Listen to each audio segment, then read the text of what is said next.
Welcome to Vertex, the channel where space and intelligence meet. Tonight, we travel far beyond modern frontiers to the oldest writing ever pressed into clay, and we let those voices speak. For a long time, many believed the book of Genesis held the earliest tales in human history: creation, a tower that reached the sky, and a flood that covered the world. Then, the 19th century unearthed something unexpected. Archaeologists searching for the places of the Bible uncovered libraries of cuneiform tablets across Mesopotamia. Some were older than the traditional biblical timeline, and the stories they carried were both familiar and astonishing. Among them was a text translated in 1961 by the scholar Samuel Noah Kramer, known as Enki and the World Order. It exalts Sumer as a great mountain of heaven and earth, a land whose shrines touch the sky, and where the Anunnaki, the great gods, determine destinies. It speaks of kingship, temples, and divine assemblies. It invites a question that has echoed ever since. Who are these Anunnaki, and why do they read like the keepers of fate?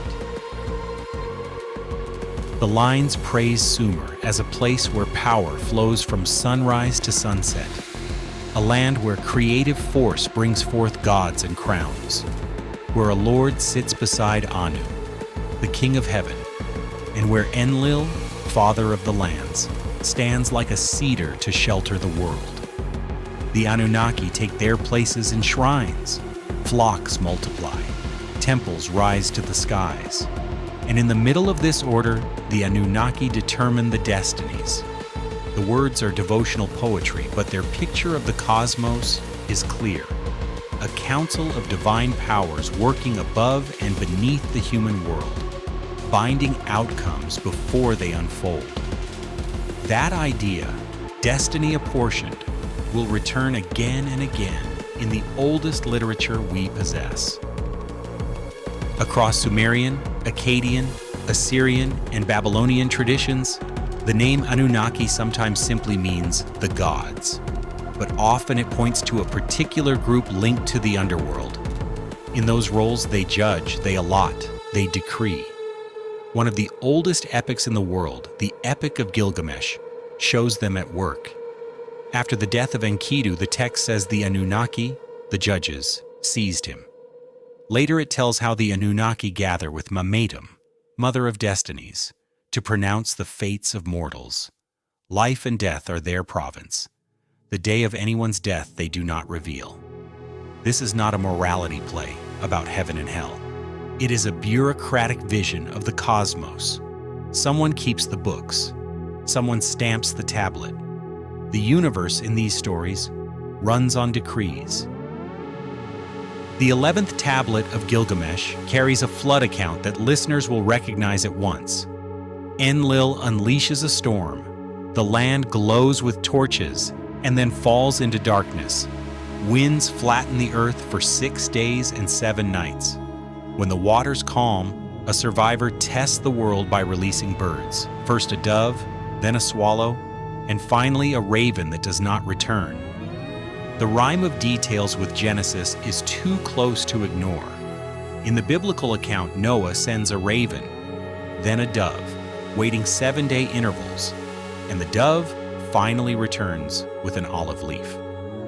The parallels do not cancel the differences, but they show that these cultures carried related memories and shaped them to their own theologies. Mesopotamian texts are earlier. The Hebrew authors reworked the pattern to their purpose. Both are telling a story about chaos overcome and order renewed. Other Mesopotamian compositions add more pieces to the picture. In the Atrahasis story, the lesser gods, the Igigi, labor to dig canals and till the soil for the divine household. They rebel. Enki proposes a solution. Humans will be made from clay mixed with the blood of a slain god. Humanity will take up the toil, and offerings will continue to sustain the divine realm. In the Enuma Elish, the god Marduk defeats the primeval mother Tiamat, organizes the heavens and the earth, creates human beings, and assigns posts to the gods. In these accounts, the Anunnaki stand as high dignitaries in a cosmic court, legislators of fate, arbiters of boundaries, and witnesses to covenants between realms. They are not aliens or astronauts in suits. They are mythic officials in a world that imagined order as a network of decrees. Why do the Anunnaki drift toward the underworld in later uses of the word? Sumerian cosmology understands reality as tiers: heaven above, earth in the middle, and an underworld below. Kur or Irkalla is not a moral torture chamber. It is a dim continuation, dependent on offerings from the living. Queens and kings preside there, Ereshkigal as the ruler, Nergal as a fearsome lord of death and plague. The Anunnaki, in that space, function as judges and clerks of fate, bridging the living and the dead. The shape is less horror than administration. In a world where crops fail, rivers flood, and kings make war, people longed for a story in which someone, somewhere, could set limits and uphold a schedule. All of this sets the stage for a famous comparison. In Genesis 6 and Numbers 13, we hear about the Nephilim. In one place, they are the mighty ones, men of renown born when the sons of God took daughters of men. In another place, frightened spies describe people so large that the Israelites felt like grasshoppers. Later traditions imagine giants. Other readings treat this as hyperbole for formidable enemies. A related text, the Book of Enoch, develops the story of the Watchers, angels who descend, take wives, and teach forbidden arts like enchantments and metallurgy before judgment comes. The motifs overlap with Mesopotamia. There are beings from beyond ordinary human rank. There is transgression, there is a flood, there is culture given, and culture policed. But the traditions are not the same. If the Hebrew writers meant the Anunnaki, they could have used that name. They chose Nephilim, a word rooted in their own language and imagination. The connections are motifs, not identities. The ancient Near East offers further harmonies. Among the Hurrians and Hittites, an older generation of gods is banished to the underworld and invoked to guarantee oaths. In one tale, when a stone giant threatens the order, the younger gods retrieve the very tool once used to split heaven and earth. These former gods are often counted as 8. In Greek myth, Uranus and Gaia produce the Titans. Zeus overthrows Cronus. A new order divides heaven, sea, and underworld. In Babylonia, Marduk's victory over Tiamat inaugurates appointments and distributed powers. Different languages, different landscapes, same concern: how to explain the shift from primordial chaos to a stable world run by offices and laws. Modern retellings have added a layer that does not grow from the tablets themselves. Popular books claim that the Anunnaki were extraterrestrials from a hidden planet called Nibiru, that they engineered humans to mine gold, and that ancient myths are technical manuals. It is an imaginative vision, but the surviving texts do not support it. In cuneiform sources, Nibiru most often refers to a crossing point or to a bright celestial body at a particular position. Enuma Elish reads as mythic cosmology, not literal astrophysics. Lists of divine powers known as the ME are culture-bearing ordinances such as kingship, justice, and artisan skill, sometimes itemized by name in long inventories. When Inanna travels, the astronomical theology often identifies her with the planet Venus, not a pilot stepping into a rocket. Professional Assyriologists have shown repeatedly that the sensational readings rest on mistranslations, missing citations, and sentences lifted from context. The wonder of the ancient world is real without importing spacesuits into lines that never mentioned them. So why do flood narratives across cultures line up? Because human communities share landscapes and memories. Rivers rise, Coasts drown, cities record. Mesopotamian versions likely predate the Hebrew version, and the Hebrew version reformulates the common pattern to teach its theology of covenant and ethics. In Atrahasis, the noise of humanity disturbs the gods. In Genesis, violence fills the earth. In both, a chosen builder preserves life in a vessel and waits for the waters to fall. In both, birds test the horizon. In both, the world begins again under a new arrangement. These are not puzzles to solve. They are shared frameworks for living in dangerous places. Returning to the Nephilim, the biblical text remains brief. The children of the union between sons of God and human women are called mighty. Their fame is their name. The spies' report in Numbers might be literal, or it may be rhetoric to justify retreat. The book of Enoch, though later and not part of the Hebrew Bible, fills in the gaps with a story about watchers, corrupt knowledge, and judgment. Mesopotamia's Apkallu, the wise culture bringers created by Enki, sometimes end as troubling figures. Again, the motif is consistent. Gifts from the high realm arrive with risk, and when boundaries are crossed, floods follow. The parallels help us see how ancient authors wrestled with power, technology, and taboo long before anyone spoke of modern science. What emerges from these tablets is a world where names matter, offices matter, decrees matter.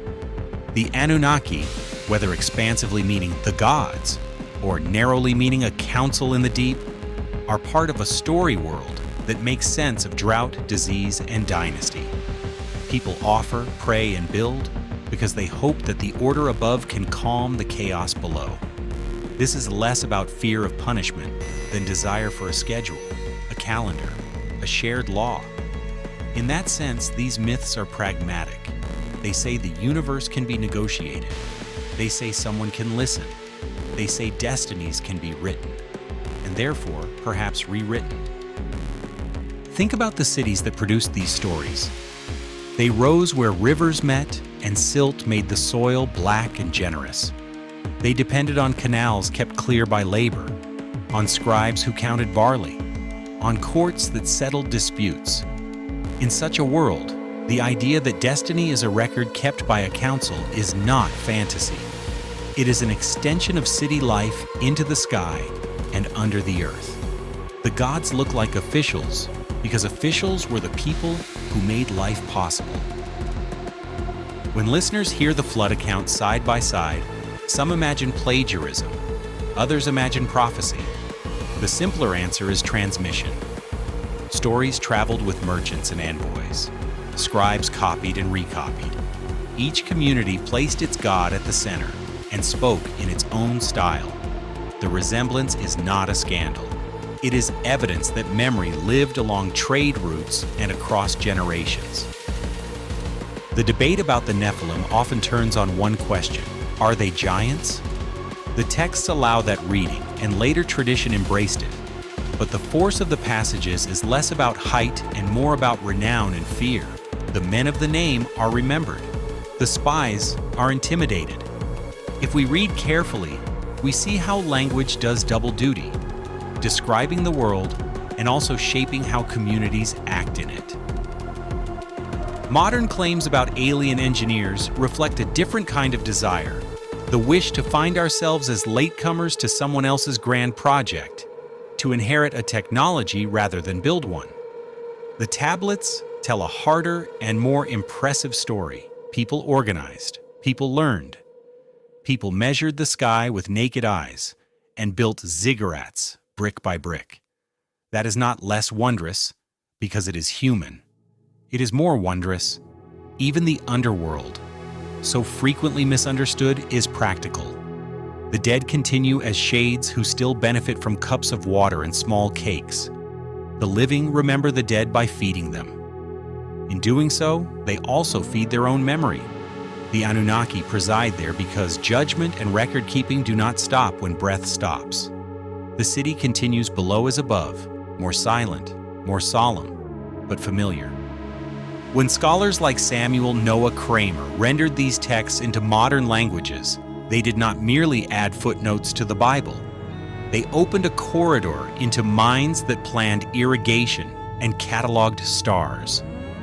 The hymns to Sumer's temples, the notes about kingship and crowns, the prayers to sky and earth, all of it reveals a civilization speaking about responsibility and order. The Anunnaki are the grammar of that speech. Comparisons with Greek myth help us see a pattern in how cultures narrate generational change. Younger gods overthrow older forces and assign duties. It is a way to talk about political revolution and also about the passage from chaos to law.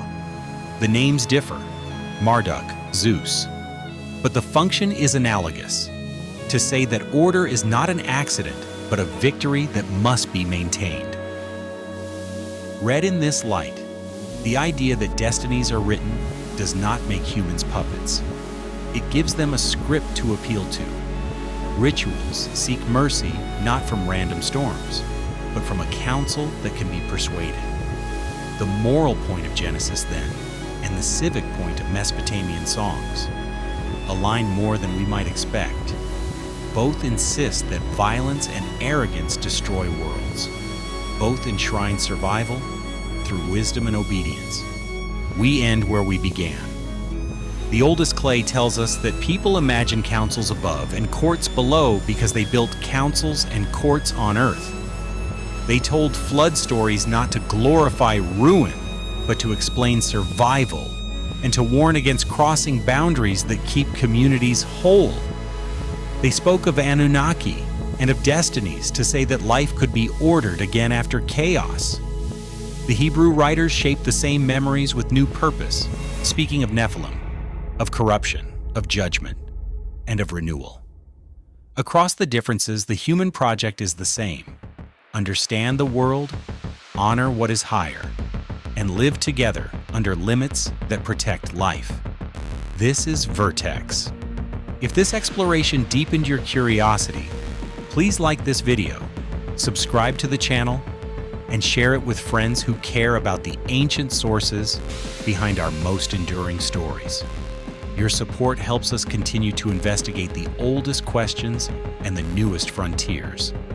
Keep exploring, stay curious, and remember, history is often far more thrilling than fiction.